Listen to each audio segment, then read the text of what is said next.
প্রধান উপদেষ্টা থাকবেন, তবে আগামীকাল থেকে আমাদের টিম রাজপথে থাকবে জুলাইকে বাঁচাতে। জুলাই যোদ্ধাদের Facebook page the red July productions থেকে এই ঘোষণা দেওয়া হয়। 22 মে প্রকাশিত এই পোস্টের কমেন্ট সেকশনে জানানো হয়, এই সপ্তাহ থেকেই ঢাকার প্রতিটি গুরুত্বপূর্ণ পয়েন্টে জুলাইয়ের ডকুমেন্টারি প্রদর্শন করাবেন জুলাই আন্দোলনের যোদ্ধারা।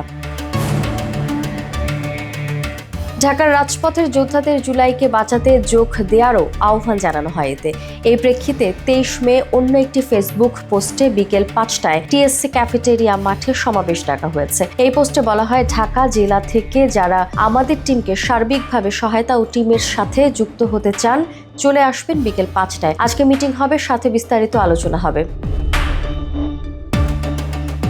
এই পোস্টে আরো জানানো হয়, 24 মে থেকে জুলাই বাঁচাতে ডকুমেন্টারি প্রদর্শন কার্যক্রম শুরু হবে। তাদের এই বার্তা ইতোমধ্যে সামাজিক মাধ্যমে সাড়া ফেলেছে। এছাড়াও ডক্টর ইউনূসকে সমর্থন জানিয়ে পোস্ট দিয়েছে তারা, যাতে বলা হয়, we with and we stand with Yunus sir.